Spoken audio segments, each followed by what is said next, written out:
संबंध वर्णन. कालच्या विषयामध्ये आपण प्रयोजनाचं वर्णन श्रवण केलं.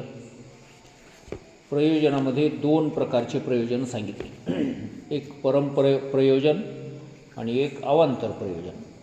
परमप्रयोजन म्हणजे मुख्य प्रयोजन आणि अवांतर प्रयोजन म्हणजे त्याचं साधन असलेलं प्रयोजन.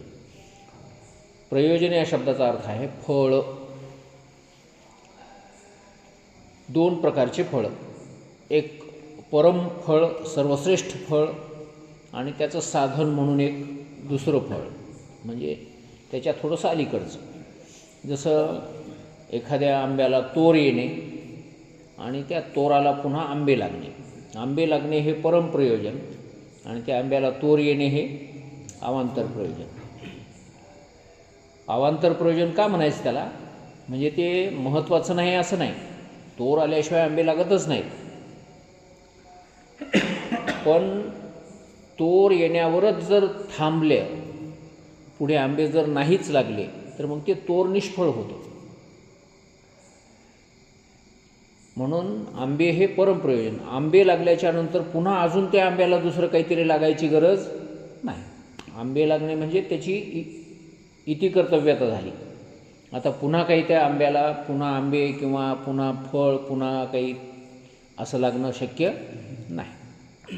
आंबा म्हणजे परमप्रयोजन आणि त्याच्या अलीकडचं साधन म्हणजे जे तोर आहे, त्याला ते फुलोरा वगैरे जे येतो ते काय आहे, अवांतर प्रयोजन आहे. तर अशा प्रकारे आपण दोन प्रकारचे प्रयोजनं पाहिले. प्रत्यक्ष मोक्ष प्राप्त होणे हे परमप्रयोजन आहे आणि त्या मोक्षाचं साधन असणारं जे ब्रह्मज्ञान, त्या ब्रह्मज्ञानाची प्राप्ती होणे हे अवांतर प्रयोजन आहे. असे दोन प्रकारचे प्रयोजन आपण काल विचार केला. आज अधिकाऱ्याच्या वर्णनामध्ये किंवा अनुबंध चतुष्टयाच्या वर्णनामध्ये तीन अनुबंध आत्तापर्यंत आपण पाहिले. एक अधिकारी, दुसरा विषय आणि तिसरा प्रयोजन, असे तीन अनुबंध आत्तापर्यंत आपण पाहिले. आता एक चौथा अनुबंध आहे आणि त्या अनुबंधाचं नाव आहे संबंध. ह्या परस्पराचा एकमेकाशी असलेला संबंध. आणि ह्या गोष्टी जर आपल्याला समजल्या, ह्या चार गोष्टी, तर आपली या ग्रंथामध्ये प्रवृत्ती व्हायला काही हरकत नाही. अधिकारी कोण आहे हे कळलं, विषय काय आहे ते कळलं, प्रयोजन काय आहे तेही कळलं, आणि या परस्पराचा एकमेकाशी काय संबंध आहे हे जर कळलं तर आपल्याला या ग्रंथामध्ये प्रवेश व्हायला अडचण राहणार नाही. म्हणून संबंध वर्णन आता आपण बघूया. अधिकारी, विषय आणि प्रयोजन या तिन्हींचे स्वरूप लक्षात आले म्हणजे संबंध कळणे कठीण नाही. वरचे तीन विषय आपल्या लक्षात आले, अधिकारी, विषय आणि प्रयोजन, असे तीन अनुबंध आपल्या लक्षात आले की हे चौथा अनुबंध लक्षात यायला काही वेळ लागत नाही, काही अडचण पडणार नाही. पण वरचे तीनच जर लक्षात नाही आले तर हे कळणं थोडंसं अवघड जातं. कसं ते बघा. आता असे पहा की अधिकारी हा मोक्षरूप फलाची इच्छा करतो, म्हणून अधिकारी आणि फल या दोन्हीमध्ये प्राप्य प्रापक भाव संबंध घडतो. अधिकाऱ्याला काय प्राप्त करायचं आहे? मोक्ष प्राप्त करायचा आहे. आणि मोक्ष कोणाला प्राप्त करायचा आहे? अधिकाऱ्याला प्राप्त करायचा आहे. म्हणजे प्राप्त करणारा अधिकारी, प्राप्त होणारा मोक्ष. प्राप्य काय आहे? मोक्ष आहे. आणि प्रापक म्हणजे प्राप्त करून घेणारा कोण आहे? अधिकारी आहे. म्हणजे अधिकारी आणि तो मोक्ष या दोन्हीमध्ये कोणता संबंध घडतो? प्राप्य प्रापक भाव संबंध घडतो. प्राप्य म्हणजे जे प्राप्त व्हायची वस्तू आहे ती, म्हणजे काय प्राप्त होणार आहे? तर मोक्ष प्राप्त होणार आहे. बरं, कोणाला होणार आहे? अधिकाऱ्याला. म्हणजे प्रापक, प्राप्त करून घेणारा कोण आहे? अधिकारी आहे. तर अधिकारी हा प्रापक झाला आणि मोक्ष हे प्राप्य झालं. आणि म्हणून ह्या दोन्हीमध्ये प्राप्य प्रापक भाव संबंध अशा प्रकारचा हा पहिला संबंध या ठिकाणी जुळून येतो. मग इथं अधिकाऱ्याचं स्वरूप आपल्या लक्षात आलं आणि मोक्षाचं स्वरूप लक्षात आलं की हे संबंध कळायला काही अवघड जाणार नाही. पुढे अधिकारी आणि विचार यांचा कर्तृ-कर्तव्य भाव संबंध आहे. आता अधिकाऱ्याने काय करायचं आहे? विचार करायचा आहे. अधिकाऱ्याने त्याचं कर्तव्य काय आहे? विचार हेच त्याचं कर्तव्य आहे. हा विचारसागर ऐकत असताना त्याने आपणही आपल्या डोक्याने या विषयाचा काय करायचा आहे? विचार करायचा आहे. इथं जे तत्त्व सांगितलेलं आहे जगत मिथ्या, तर जगत मिथ्यात्वाचा विचार त्यानं करायचा पुन्हा पुन्हा. ब्रह्मसत्य, त्या ब्रह्माच्या सत्यत्वाचा विचार करायचा. जीव हा ब्रह्मरूप आहे त्याचा विचार करायचा. आणि अशा प्रकारचा हा विचार त्या साधकाचं कर्तव्य आहे. म्हणून त्या विचाराचा साधक हा कर्ता आहे आणि विचार हे त्याचं कर्तव्य आहे. म्हणून या दोन्हीमध्ये कोणता संबंध घडतो? कर्तृ-कर्तव्य भाव संबंध घडतो. कर्तव्य काय आहे? विचार आहे. आणि त्याचा विचाराचा कर्ता कोण आहे? तर हा साधक आहे, म्हणजेच अधिकारी पुरुष आहे. तर या अधिकारी आणि विचार या दोन्हीच्यामध्ये कर्तृ-कर्तव्य भाव संबंध घडतो. म्हणजे अधिकारी हा विचाराचा कर्ता आणि विचार कर्तव्य. तसेच ग्रंथाचा व विषयाचा प्रतिपाद्य प्रतिपादक भाव संबंध आहे. आता ग्रंथ आणि ग्रंथाचा विषय या दोन्हीमध्ये प्रतिपाद्य आणि प्रतिपादक अशा प्रकारचा भाव संबंध घडतो. विषय हे प्रतिपाद्य आहे. प्रतिपादन म्हणजे आपल्याला सांगायचं आहे काय, या ग्रंथाच्या द्वारा काय सांगायचं आहे, काय प्रतिपादन करायचं आहे. प्रतिपादन करणे म्हणजे सांगणे, कथन करणे, प्रवचन करणे. काय कथन करायचं या ग्रंथामध्ये? जे विषय जीव ब्रह्मैक्य हा जो विषय आहे त्या विषयाचं प्रतिपादन करायचं आहे. म्हणजे प्रतिपाद्य जीव ब्रह्मैक्य हा विषय आहे. आणि प्रतिपादक कोण आहे? तर हा ग्रंथ प्रतिपादक. या ग्रंथाने तो विषय सांगितलेला आहे. हा विषय कोण सांगितला इथं? हा ग्रंथाने सांगितलेला आहे. म्हणजे ग्रंथ आणि तो विषय या दोन्हीमध्ये प्रतिपाद्य आणि प्रतिपादक भाव संबंध घडतो. प्रतिपादन करणारा हा प्रतिपादक, प्रतिपाद्य ज्या विषयाचं प्रतिपादन करायचं आहे ते. मग या दोन्हीमध्ये प्रतिपाद्य प्रतिपादक भाव संबंध घडतो. समजलं? तसेच ग्रंथाचा व जीवब्रह्मैक्य ज्ञानाचा जन्यजनक भाव संबंध आहे. तसेच ग्रंथ आणि ज्ञान, जीवब्रह्मैक्य ज्ञान या दोन्हीमध्ये कोणता संबंध आहे? जन्यजनक भाव संबंध आहे. जन्य म्हणजे जन्माला येणारं, जनक म्हणजे जन्माला घालणारा. ग्रंथ हा जन्म देतो म्हणजे जन्माला घालणारा कोण आहे? ग्रंथ आहे. आणि काय जन्माला येतं याच्यापासून? ब्रह्मज्ञान जन्माला येतं. म्हणजे हा ग्रंथ एक प्रकारचा जनक म्हणजे पिता आहे, बाप आहे. आणि या बापाच्या पोटी एक संतान जन्माला येणार आहे. ते कोणतं संतान? जीवब्रह्मैक्य ज्ञान. हे संतान तिथं जन्माला येणार आहे. हे अपत्य तिथं जन्माला येणार आहे. म्हणून या दोन्हीमध्ये कोणता संबंध घडतो? जन्यजनक भाव. जन्य, जन्म घेणाऱ्याला जन्य म्हणतात आणि जन्म देणाऱ्याला जनक असं म्हणतात. तर या दोन्हीच्यामध्ये जन्यजनक भाव संबंध घडतो. तसेच ग्रंथाचा व जीवब्रह्मैक्य ज्ञानाचा जन्यजनक भाव संबंध आहे. विचारद्वारा ग्रंथ ज्ञानाचा जनक आहे. विचाराच्या द्वारा या ग्रंथाचा पुन्हा पुन्हा जर विचार केला तर त्या विचाराच्या द्वारा ग्रंथ हे ज्ञानाचं काय आहे, जनक आहे. या ग्रंथापासून ज्ञान उत्पन्न होते. कोणतं ज्ञान होतं आहे? जीवब्रह्मैक्य ज्ञान उत्पन्न होते. इतर कुठलंही ज्ञान उत्पन्न होणार नाही. जीवब्रह्मैक्य ज्ञान मात्र या ग्रंथाचा पुन्हा पुन्हा विचार केला असता निर्माण होते. म्हणून विचाराच्या द्वारा हा ग्रंथ जीवब्रह्मैक्य ज्ञानाचा कोण आहे, जनक आहे. आणि जीवब्रह्मैक्य ज्ञान हे उत्पन्न होते म्हणून त्याला काय म्हणायचं आहे, जन्य म्हणायचं. विचारद्वारा ग्रंथ ज्ञानाचा जनक आहे आणि उत्पन्न करत्यास जनक म्हणतात. जो उत्पन्न करतो त्याला जनक म्हणतात. उत्पन्न होणाऱ्यास जन्य म्हणतात. जी वस्तू उत्पन्न होते त्याला जन्य असं म्हणतात. म्हणून जीवब्रह्मैक्य ज्ञान जन्य आहे असे आणखीही संबंध सांगता येतील. तर अशा प्रकारे जन्यजनक भावसंबंध विचारद्वारा ग्रंथ आणि ब्रह्मज्ञान या दोन्हीमध्ये जन्यजनक भावसंबंध आहे. त्याचप्रमाणे ग्रंथ आणि विषय या दोन्हीमध्ये प्रतिपाद्य प्रतिपादक भावसंबंध आहे. त्याचप्रमाणे अधिकारी आणि विचार याच्यामध्ये कर्तृकर्तव्य भावसंबंध आहे. आणि मोक्ष आणि अधिकारी याच्यामध्ये प्राप्य प्रापक भावसंबंध आहे. असे हे 4-5 संबंध या ठिकाणी सांगितलेले आहेत.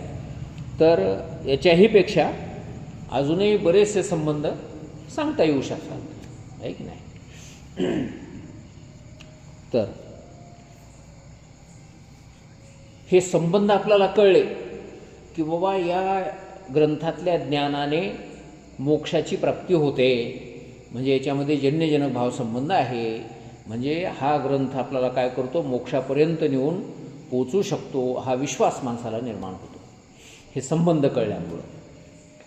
मग अधिकाऱ्याने काय करायला पाहिजे, अधिकाऱ्याचं कर्तव्य काय आहे, तर ह्या दोन्हीचं हे कर्तव्य लक्षात आलं की तो अधिकारी त्या कर्तव्यामध्ये कर्तृत्व करण्याकरता प्रवृत्त होतो, छंद लागतो त्याचा.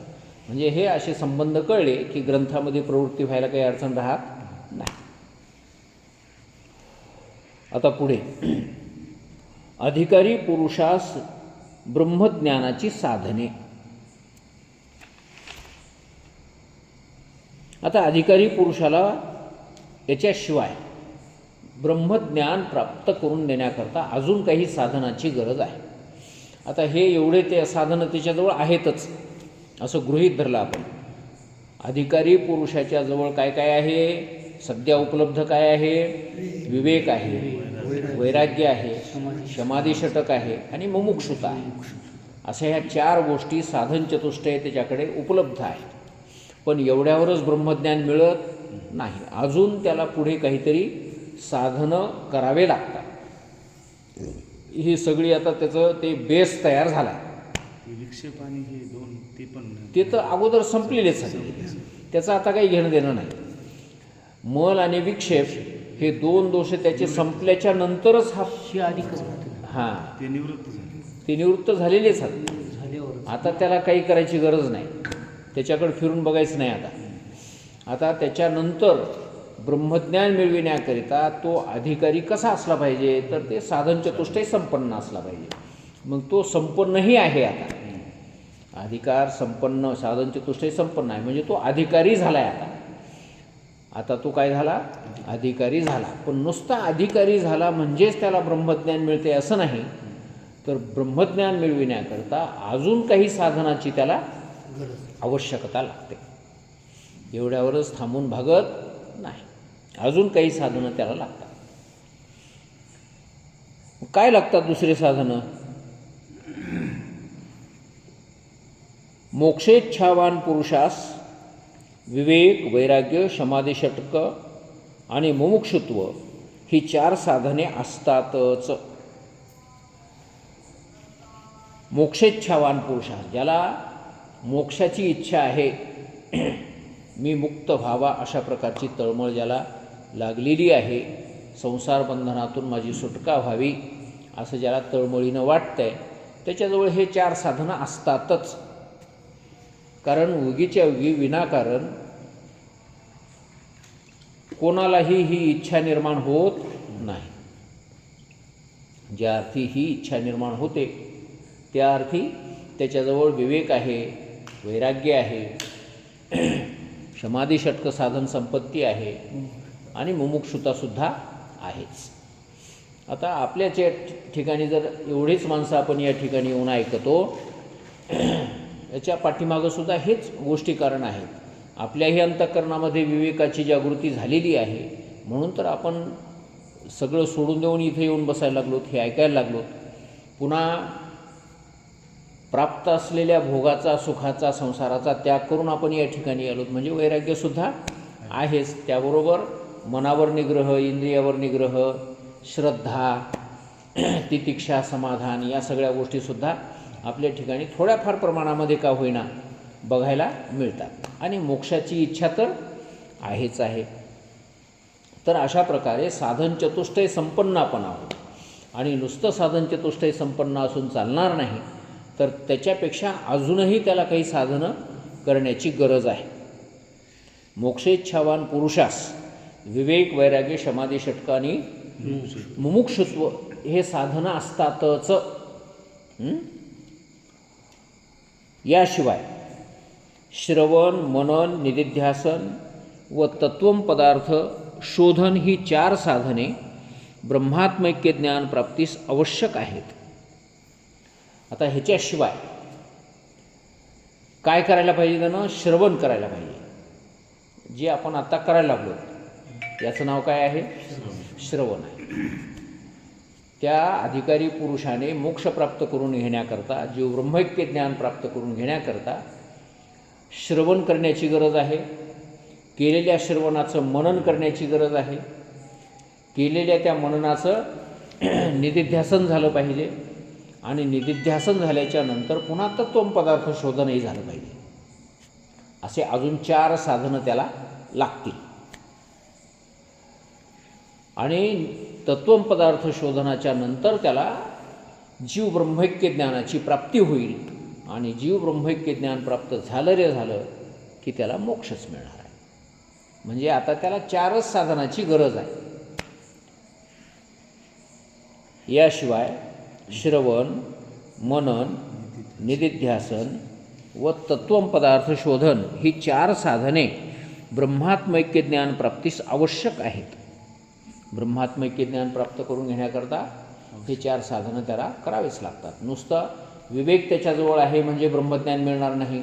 वैराग्यजवळ आहे म्हणजे ब्रह्मज्ञान मिळणार नाही.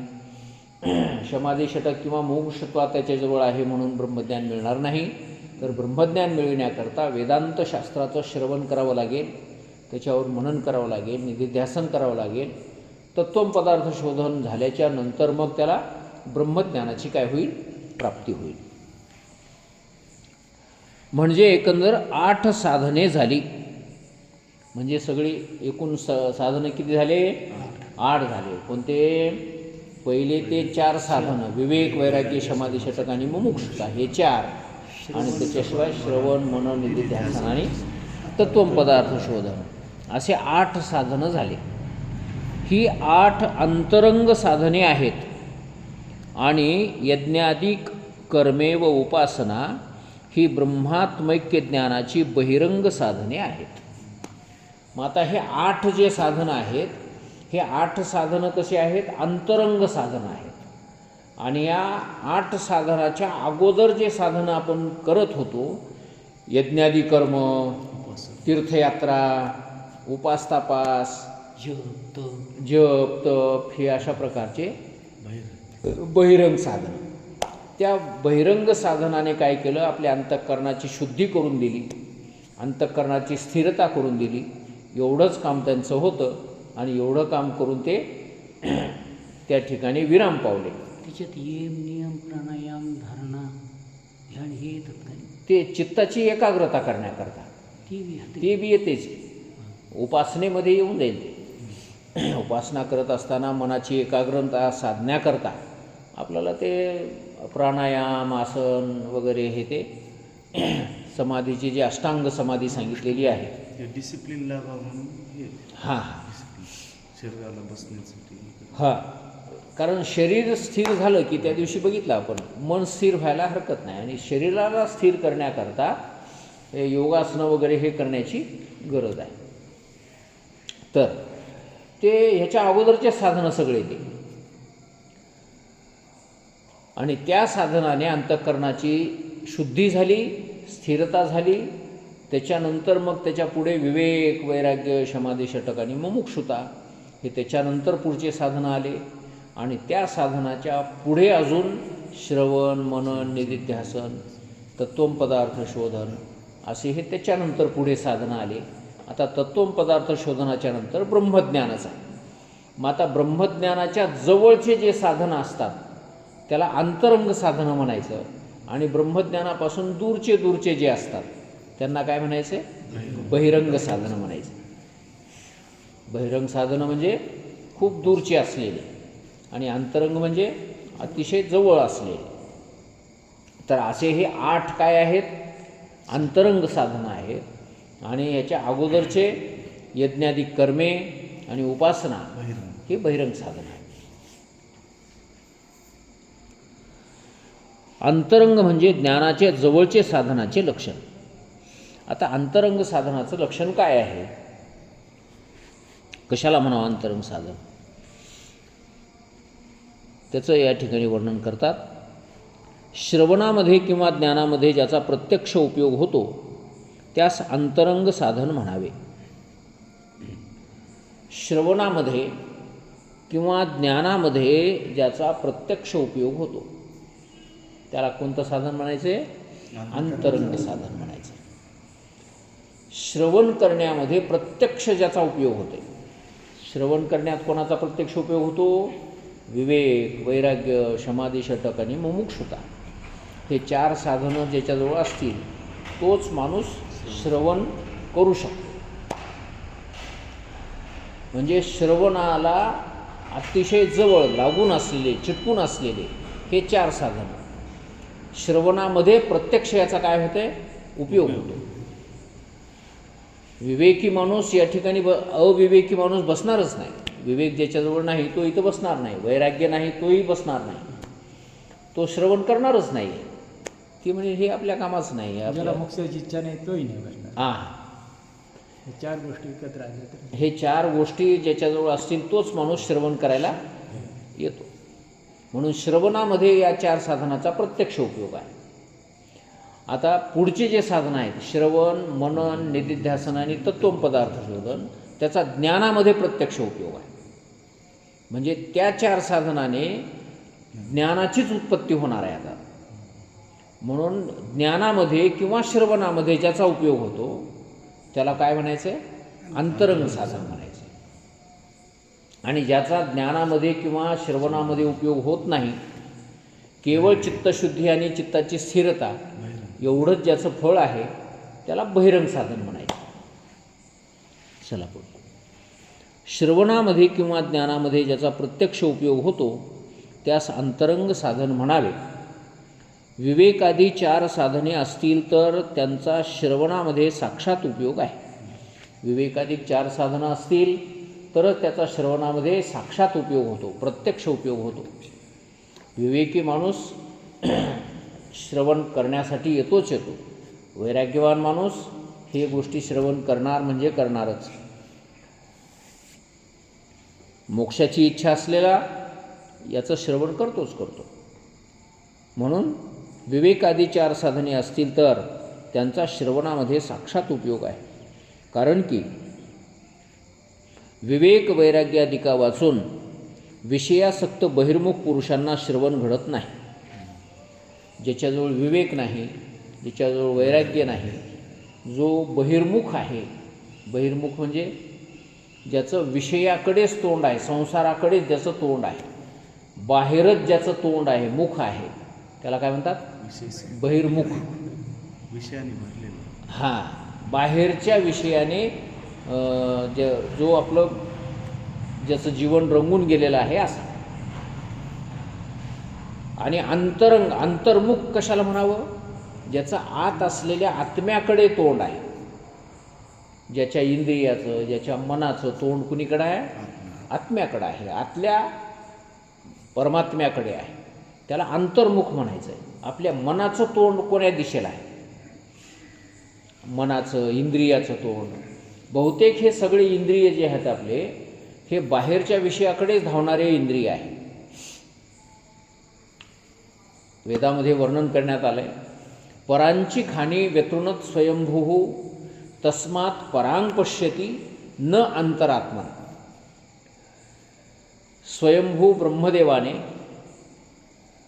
परांची खाणी व्यतृणत म्हणजे बाहेर पाहणारे इंद्रिये निर्माण केले, बाहेरच पाहणारी इंद्रिये निर्माण केली. परांची खाणी व्यतृणत, परांची खाणी म्हणजे बाहेरच पाहणारे असे इंद्रियांचा समुदाय त्या ब्रह्मदेवाने व्यतृणत म्हणजे निर्माण केला. कोण निर्माण केला? स्वयंभू असलेल्या त्या ब्रह्मदेवाने. परांची खाणी व्यतृणत स्वयंभू तस्मात् परांग पश्यती, म्हणून ह्या सर्व इंद्रियांना सवय काय लागली? बाहेरच बघण्याची सवय लागली. हे सगळी इंद्रिय बाहेरच्याच विषयाचं सेवन करतात. न अंतरात्मन, अंतरात्म्याचा सेवन ह्या इंद्रियाकडून कधी घडत नाही. अंतरात्म्याकडे हे इंद्रिय कधी पाहत नाही. म्हणून हे इंद्रिय कसे आहेत? बहिर्मुख आहेत. आणि त्या इंद्रियाबरोबर ज्यांचं मनही बहिर्मुखच झालेलं आहे, बाहेरचे विषय शब्द, स्पर्श, रूप, रस आणि गंध असे हे 5 विषय या संसारामध्ये आपल्याला बघायला मिळतात. कान बाहेरचे शब्द ऐकण्याकडे नेहमी असे उत्सुक असतात. त्वचा बाहेरचा स्पर्श जाणून घेण्यामध्ये उत्सुक असते. डोळे बाहेरचं रूप पाहण्यामध्ये उत्सुक असतात. जिभेला बाहेरचाच रस चाखण्यामध्ये गोडी असते. आणि नाकाला सुगंध, दुर्गंध हा सुद्धा बाहेरचाच जाणवल्या जातो. म्हणजे हे सगळे बाहेरच्या विषयाचं सेवन करणारे लोक आहेत. अंतरात्म्याचा आनंद घेणारे हे लोक किंवा त्याच्याकडे जाणारे नाहीत. जसं पूर्वीच्या काळामध्ये आपल्या विहिरीवर पाणी ओढण्याकरता म्हणून मोटा असायचा,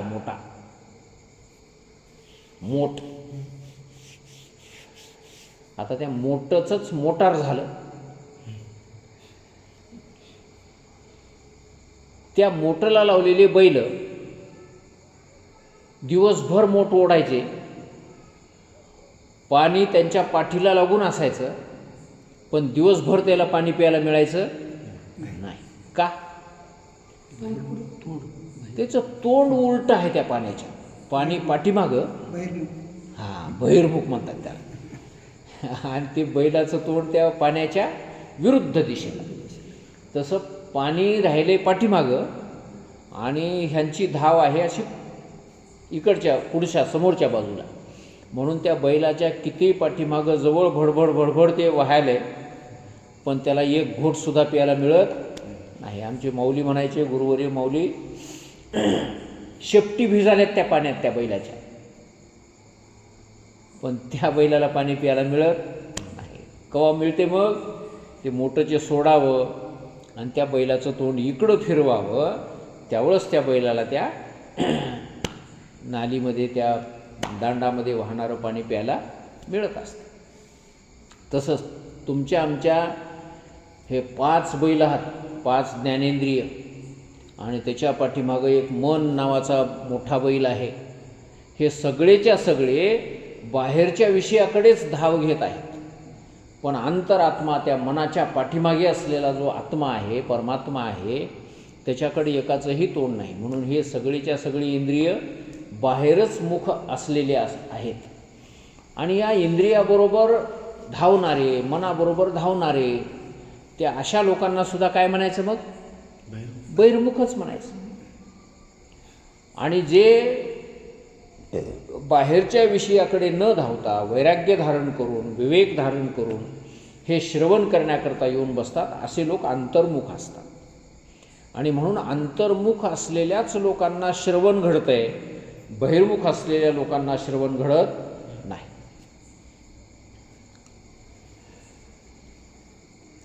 कारण की विवेक वैराग्यादिका वाचून विषयासक्त बहिर्मुख पुरुषांना श्रवण घडत नाही.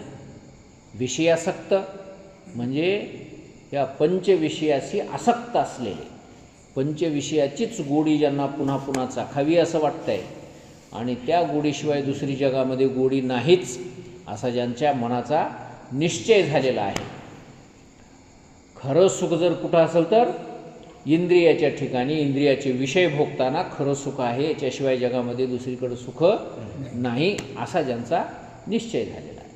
मग आता हे सुख जास्तीत जास्त भोगण्याकरता काय करावं तर जास्तीत जास्त विषय संपादन करा, खूप विषय संपादन करा आणि त्या विषयाचा उपभोग घेता. अशा प्रकारच्या त्या विषयाकडेच ज्यांचे आयुष्यभर धाव चालू आहे त्यांना काय म्हणायचं आहे? बहिर्मुख म्हणायचे. बहिर्मुख. विषयाच्या सुखी, हां, विषयाच्या सुखी हां. आयुष्याचा नाश, विषयाच्या सुखे सुखे आयुष्याचा आयुष्याचा नाश. पाडी ऊस सुहिताचे, हो. पाडिले ओस सुहिताचे, स्वहिताचे. स्वहित ओस पडलं आणि विषयाच्या सुखामध्ये आयुष्याचा नाश करणं चालू आहे. विषय मिळविण्यामध्ये आयुष्य खर्च करावं लागते आणि आयुष्य खर्च करून मिळवलेले विषय ते भोगण्याकरताही आयुष्य शिल्लक राहीना मग शेवटी. अशी मोठी भुलले जीव, विषय ओढी भुलले जीव. आता याची कोण करील कीव? नुपजे नारायणी भाव.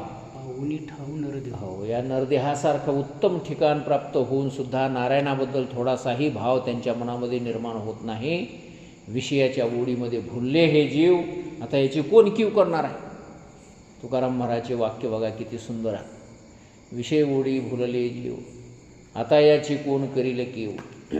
नुपजे नारायणी भाव, पाहुणे ठाव नरदेह. विषयाचे चरवणी केली आणि केली आयुष्याची गाळणी. सतत विषय सेवन करावेत, सतत विषय सेवन करावेत. बऱ्याच वेळेस असं बघायला मिळतं आपल्याला, शरीर थकून गेलेलं असतंय, म्हातारपण आलेलं असतंय, तरी पण त्या विषयाच्या बद्दलची आसक्ती काही कमी होत नाही. दातं पडून गेलेले असतात तरी पण नवे दातं बसून आणून खायची तयारी आहेच. अजून आंबा खावाच वाटतंय, ऊस खावाच वाटतंय, हरभरे भाजून खावाच वाटतात. दातं पडून गेलेले आहेत. तर अशा प्रकारे विषयाची आसक्ती मरेपर्यंतही माणसं सोडित नाहीत. अशा बहिर्मुख लोकांना श्रवण घडणार नाही.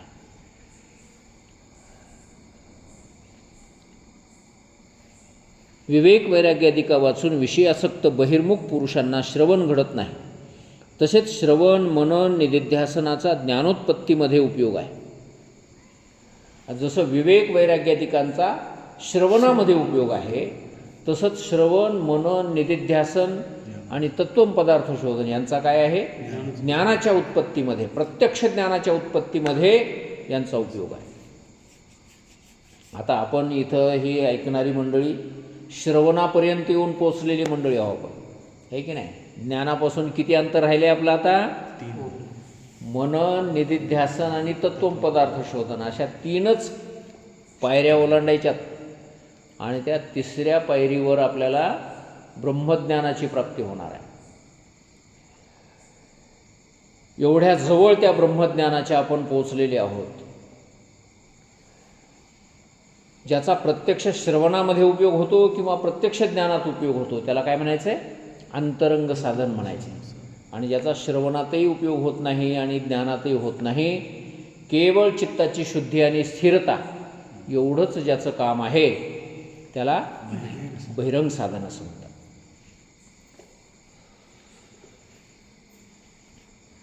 श्रवणादिका वाचून ज्ञान उत्पन्न होत नाही. श्रवण जर नाही केलं, एखादा विवेकी माणूस आहे, वैराग्यवान आहे, पण श्रवणच केलं नाही तर त्याला ज्ञानाची उत्पत्ती होणार नाही.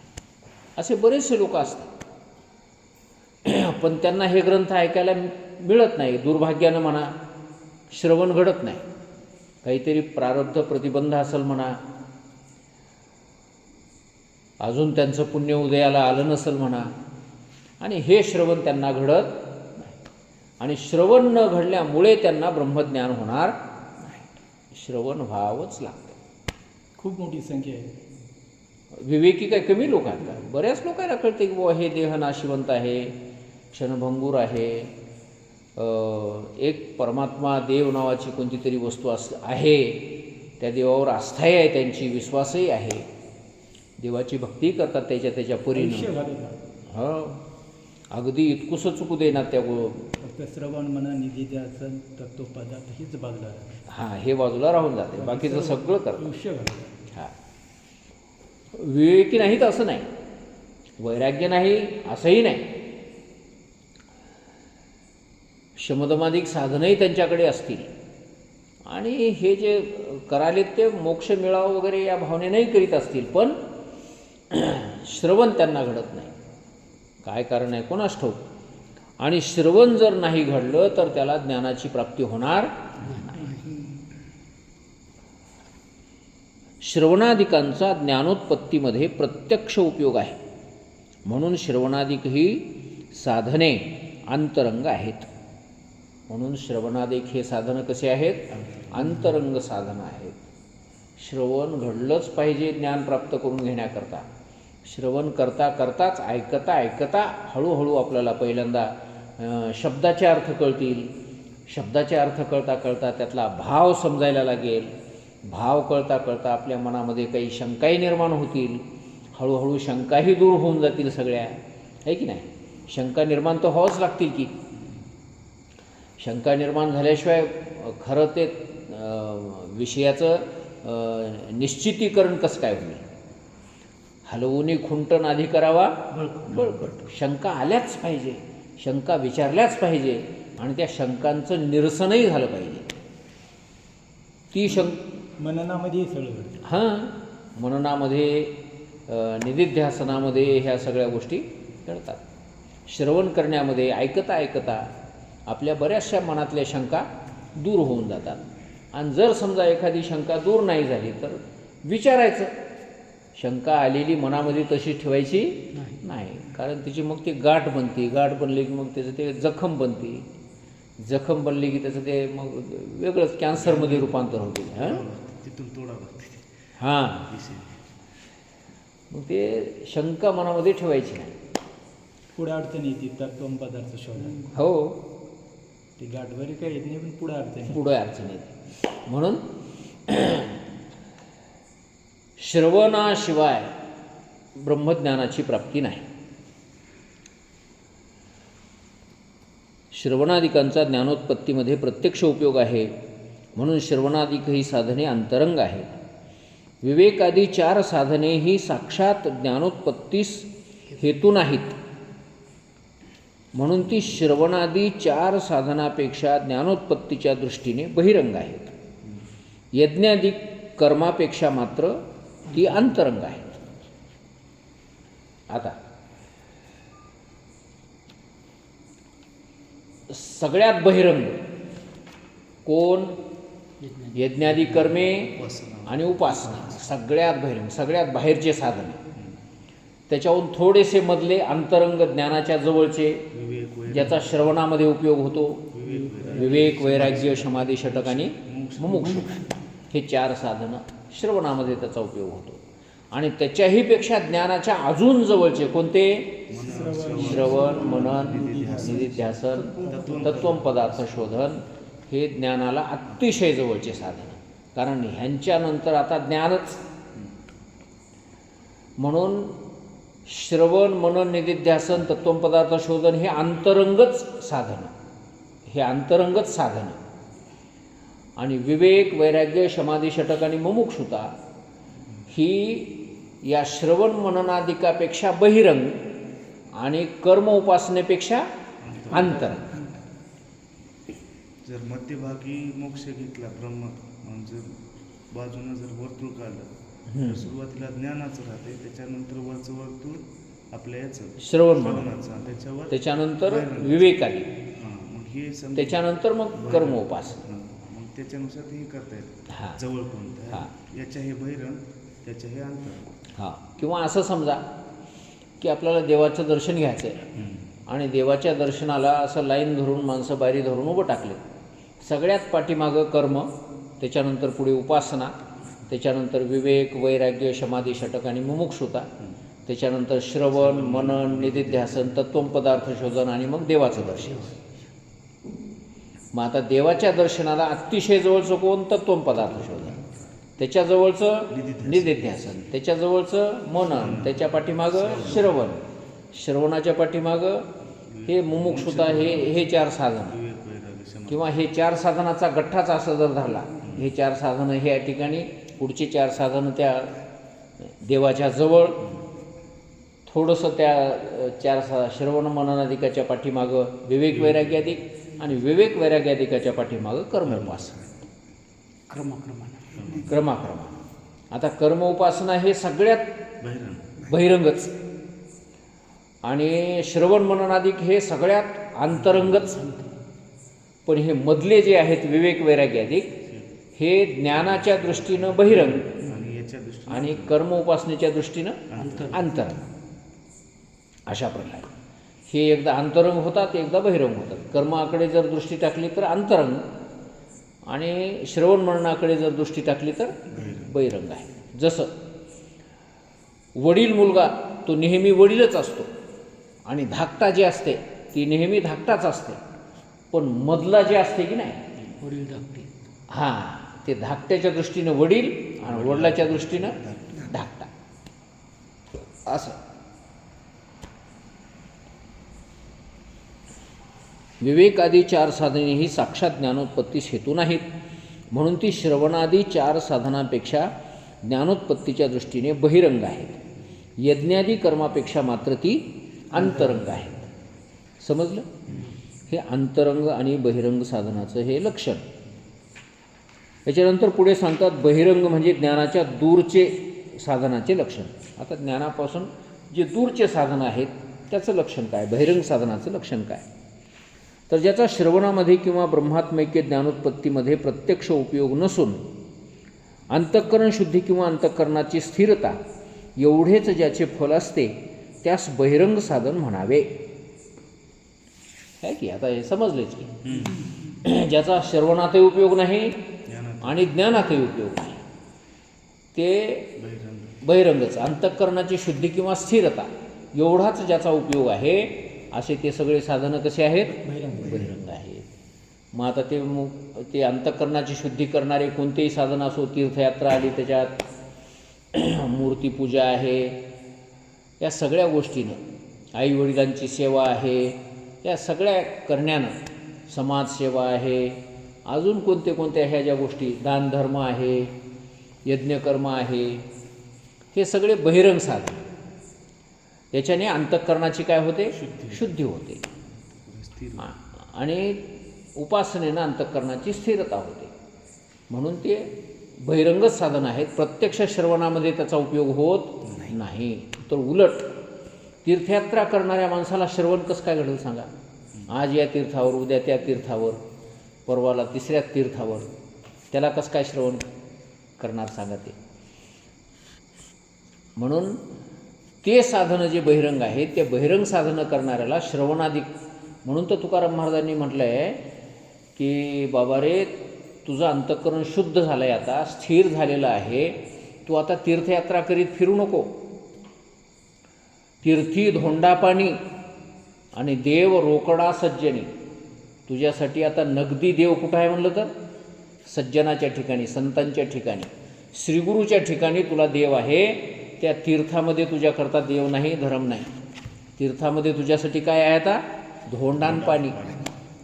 काय हिंमत आहे तुकाराम महाराजची बघा. त्या देवाला धोंडा म्हणालेत आणि त्या तीर्थाला काय म्हणालेत?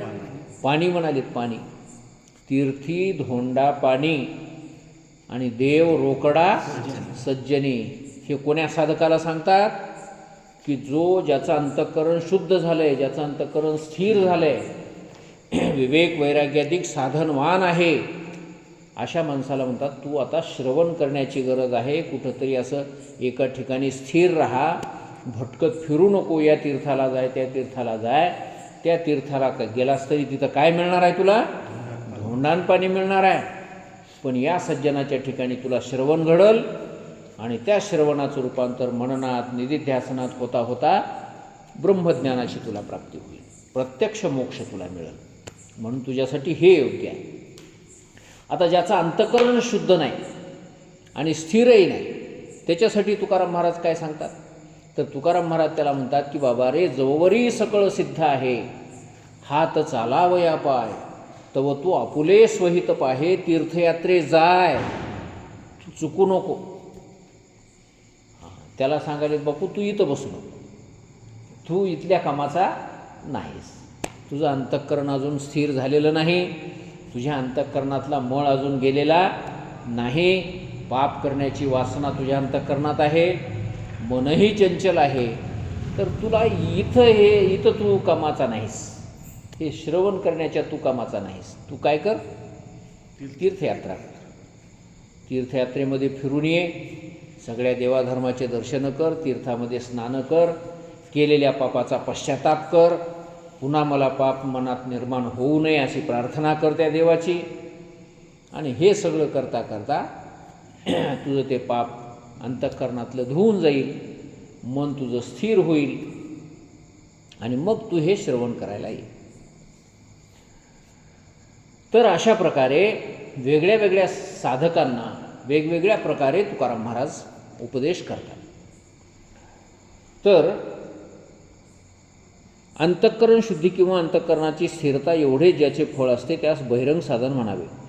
यज्ञादी कर्मे आणि उपासना यांचेच हे फळ आहे, म्हणून ही बहिरंग साधने आहेत. म्हणून यज्ञादी कर्म, उपासना हे साधन कसे आहेत, बहिरंग आहेत. का बहिरंग आहेत, तर अंतःकरण शुद्धी आणि अंतःकरणाची स्थिरता एवढंच त्यांचं फळ असल्यामुळे यज्ञादी कर्म हे कसे साधन म्हणायचे, याला बहिरंग साधन म्हणायचे.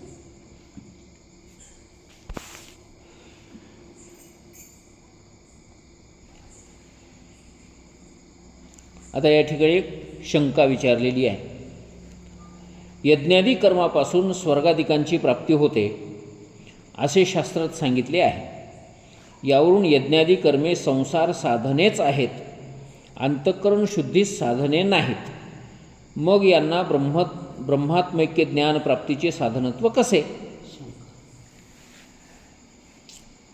शंका विचारलेली आहे या ठिकाणी की बाबा यज्ञादी कर्म केल्याच्या योगाने काय होते की स्वर्गाधिक लोकांची प्राप्ती होते असं शास्त्रामध्ये वर्णन आहे. स्वर्ग कामो यजेत असं वेदामध्ये सांगितलेलं आहे. स्वर्गाची कामना करणाऱ्याने काय करावं, यज्ञ करावा.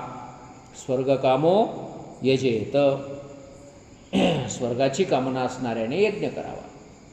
म्हणजे यज्ञ केलेल्या माणसाला काय मिळतो, स्वर्ग मिळतो. तर यज्ञादी कर्मापासून स्वर्गाधिकांची प्राप्ती होते असे शास्त्रात सांगितले आहे. शास्त्र म्हटले की तर वेदच. वेदामध्ये सांगितलेलं आहे की यज्ञादी कर्म केल्याच्या नंतर काय होते, त्याला स्वर्ग मिळतो. यावरून यज्ञादी कर्मे संसार साधनेच आहेत, अंतःकरण शुद्धी साधने नाहीत. यावरून असं ठरतं की यज्ञादी कर्म हे संसाराचेच साधनं. स्वर्गामध्ये गेल्यावर काही लेपरमार्थ आहे का तिथं, संसारच की, थोडासा इथल्यापेक्षा चांगला संसार, एवढाच फरक, बाकी दुसरं काय.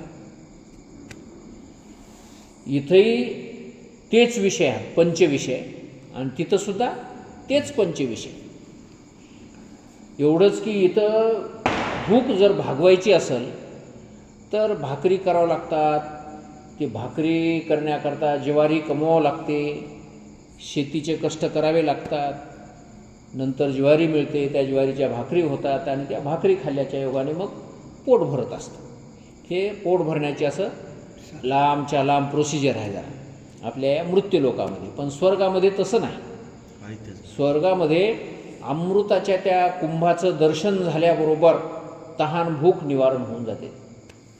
भूक लागल्याने वाटलं की काय करायचं, अमृताच्या कुंडाच्या जवळ जायचं आणि त्या कुंडावर एक अशी नजर टाकायची, बस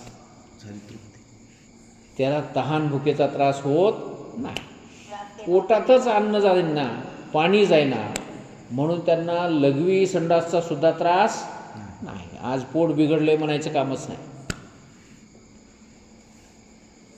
अशा प्रकारे मलमूत्र विरहित त्यांचे शरीर आहेत. स्वर्गातल्या लोकांचे शरीर कसे आहेत, मलमूत्र विरहित आहेत. त्यांना कधी घाम येत नाही, त्यांना कधी शेंबूड येत नाही, त्यांच्या डोळ्याला चिपडं कधी येणार नाहीत, कारण पाण्याचा मध्ये काही संबंधच नाही त्या शरीरामध्ये. असे बिना पाण्या वाचून जगणारे ते शरीर आहेत. आपल्या या पृथ्वी तलावर अशा प्रकारचे काही शरीर आपल्याला बघायला मिळतात. कधी पाणी पितात की कुठं पाणी पितात, पाणी पिलेलं तर कधी बघितलंच नाही आपण त्याला. हे झुरळं, पाली, सरडे बिरडे पित असतील म्हणा कुठेतरी. विंचू कशाच पाणी आहे त्याला, तरी पण हे जिवंत हाताची. असे बरेचसे प्राणी आहेत की ज्याला पाणी कधीच नाही. ते गेचडं जे राहतात जनावराला, ते कुठं पाणी पितात, ते कशाच पाणी आलं त्याला. माणसाच्या बायाच्या डोक्यामध्ये त्या ओवा होतात, कशाचं पाणी आलं त्याला. घाम पितात काय पितात कोणास ठाऊक. असे बरेच प्राणी आहेत की पाण्या वाचून ते जीवन जगतात. कुठलं पाणी मिळते त्याला देव जाणे. तर मग आता ते तर स्वर्ग आहे, त्या ठिकाणी अशा वेगळ्या वेगळ्या शरीराची योजना असेलच की हो. एकाच नमुन्याचे चौकड शरीर असावेत असं थोडंच आहे. पाण्यामध्ये राहणाऱ्या माश्या ज्या आहेत, शिवाय जगू शकत नाहीत. आणि पाण्याच्या बाहेर राहणारे जे काही प्राणी आहेत, त्यांना जर तशा पद्धतीनं पाण्यामध्ये ठेवायचं म्हटलं तर हे तिथं जगणार नाहीत. म्हणजे त्यांच्या शरीराची योजना वेगळी, आपल्या शरीराची योजना वेगळी.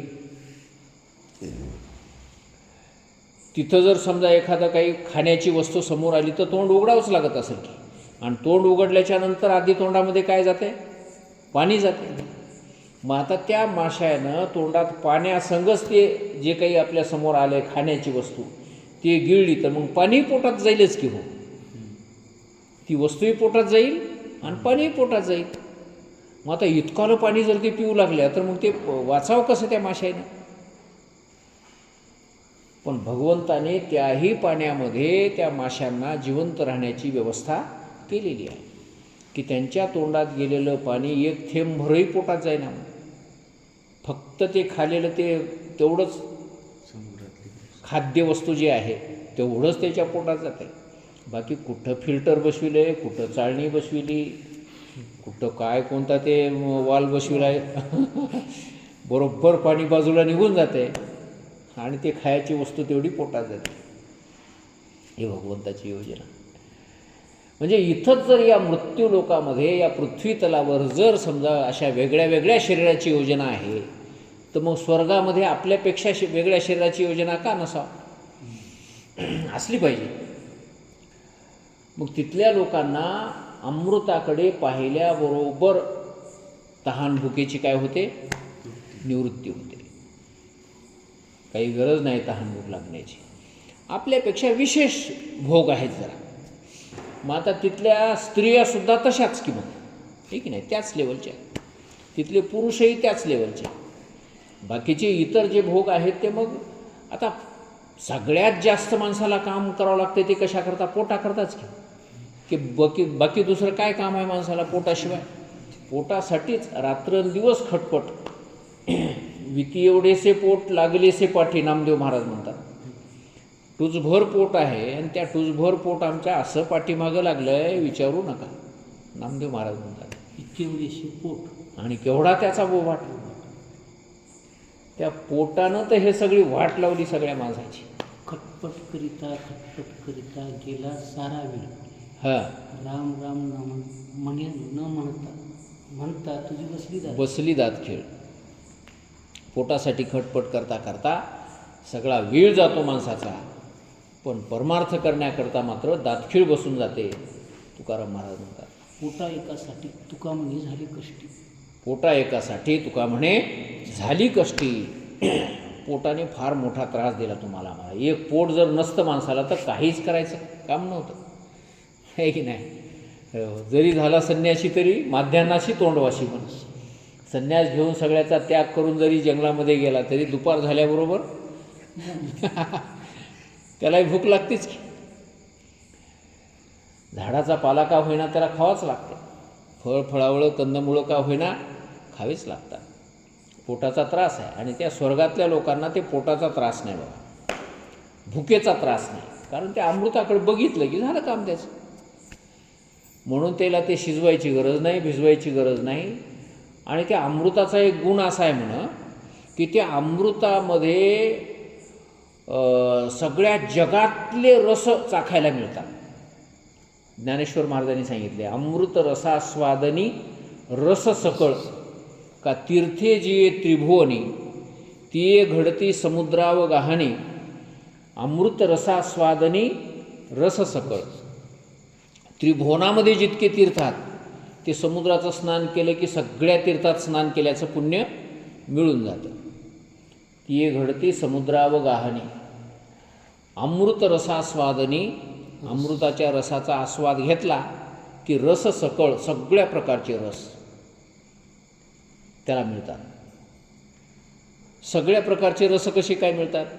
हो म्हणते, अमृताचं सेवन करता करता जर समजा शिऱ्याची आठवण आली तर शिऱ्याची चव मिळते त्याला. गुलाबजामुनाचं ध्यान आलं तर गुलाबजामुनाची चव मिळते त्याला. पुरणपोळीचं ध्यान आलं तर पुरणपोळीची चव त्याला मिळते. आणि खायचं काय? ते अमृतच एकच, पदार्थ एकच, पण त्या एकाच पदार्थाला अशा जगातल्या सगळ्या पदार्थाची चव त्याला मिळून जाते. कलेक्शन जोडले. हा काय झालं कोणाचं? विषय ध्यानात आणायचा, ते विषय भोगायला भेटते. हा बस बस कोणत्याच हा. तर अशा प्रकारे त्या स्वर्गातले जे भोग आहेत ते थोडेसे विशेष प्रकारचे भोग आहेत. तरी पण त्याही ठिकाणी तो संसारच आहे. एक दिवस संसार या शब्दाचा अर्थ काय? संसरंती इति संसार, जो सरकत राहतो नेहमी त्याचं नाव काय? संसार. आणि सरकत राहणे म्हणजे नाशाकडे सरकणे, उत्पन्न होऊन विनाशाकडे सरकत जाणे. इंद्रदेवाचा आयुष्य सरते की नाही? संपत आहे. इंद्रदेवाने 100 यज्ञ करून स्वर्गाची प्राप्ती करून घेतली तर त्या ठिकाणी त्याला 71 महायुग राहायला मिळतात. 71 महायुगच त्याला राहायला मिळतात. एक महायुग म्हणजे कशाला म्हणतात? कली, द्वापार, त्रेता आणि सत्य अशा 4 युग मिळून एक महायुग. असे 71 महायुग एक इंद्रदेवाचं आयुष्य. आणि असे 14 इंद्रदेव ब्रह्मदेवाच्या एका दिवसात होतात. देहाचे पुरंदर 14 जाती. म्हणजे त्याच्या आयुष्याला काय आहे? गणित आहे. तसं जर बघितलं आपण तर असे बरेचसे जंतू जीव आहेत जे सकाळी जन्मतात, दुपारी तरुण होतात, संध्याकाळी मरतात, नातूपंतू होऊन मरतात. त्याच्या दृष्टीनं आपण ब्रह्मदेव नाही तर काय? हे चिरटं बिरटं ह्याची रोजच संख्या वाढत राहते. 4-2 दिवसामध्ये आजापंजा होऊन जातात. मग त्याच्या दृष्टीनं आपण ब्रह्मदेव म्हणायला काय घोर आहे? असाच प्रकार आहे. तुमच्या आमच्या दृष्टीनं ते ब्रह्मदेव आणि ह्या बारक्यासारख्या किड्यामुंग्याच्या दृष्टीनं आपण ब्रह्मदेव. दरवर्षी शेतात नवे किडे जन्माला येतात, जुने मरून जातात. त्याच्या कितीतरी पिढ्या होतात एकाच पावसाळ्यामध्ये. तर अशा प्रकारे जसा त्यांचा संसार आहे तसाच आपला संसार, आपला संसार तसाच स्वर्गातल्या लोकांचा संसार. संसरंती इति संसार, सरकत जातो त्याचं नाव काय? संसार. म्हणून स्वर्गातला सुद्धा कोण आहे? संसाराचा. यावरून यज्ञादी कर्मे हे संसाराचेच साधनेच आहेत, अंतःकरण शुद्धी साधने नाहीत. अंतःकरणाच्या शुद्धीची हे साधनं नाही. मग यांना ब्रह्मात्मैक्य ज्ञानप्राप्तीचे साधनत्व कसे? मग ह्यांना तुम्ही ब्रह्मज्ञानाकडे कसे काय लावता? शास्त्रानं सांगितलं हे स्वर्ग मिळवून देणारे साधनं आणि तुम्ही यांना ब्रह्मज्ञानाच्या उपयोगाला आणणार आहेत. हे इकडं कसे काय उपयोगाला येतील? अशा प्रकारची शंका. त्याला उत्तर सांगतात, संसार प्राप्तीच्याच इच्छेने यज्ञादी कर्म केली तर त्या सकाम पुरुषांना यज्ञादी कर्मे संसार साधने आहेत हे खरे, परंतु निष्काम पुरुषांना अंतःकरण शुद्धीद्वारा यज्ञादी कर्मे ज्ञानासही हेतू आहेत, म्हणून ती ज्ञानाची बहिरंग साधने आहेत. उत्तर असं आहे, स्वर्गाची इच्छा मनामध्ये धरून जर ते कर्म केले तर स्वर्ग मिळतो, आणि कुठलीच इच्छा न धरता जर ते कर्म केले तर त्यांना अंतःकरण शुद्धी होते. सकाम आणि निष्काम. हा सकाम आणि निष्काम. सकाम कर्म करा स्वर्ग मिळतो, निष्काम बुद्धीनं करा अंतःकरण शुद्धी मिळते, अंतःकरणाची स्थिरता मिळते. म्हणून बहिरंग. म्हणून ते बहिरंग साधना ज्ञानप्राप्तीचे बहिरंग साधना आहेत असं आपण म्हटलेलं आहे. असं एवढंच त्याचं उत्तर आहे त्या शंकेचं. पुरे का? पुंडलिक वरदा हरिविठ्ठल श्री ज्ञानदेव तुकाराम पांडुरंग भगवान की जय. माऊली ज्ञानेश्वर महाराज की जय. जगद्गुरु तुकाराम महाराज की जय.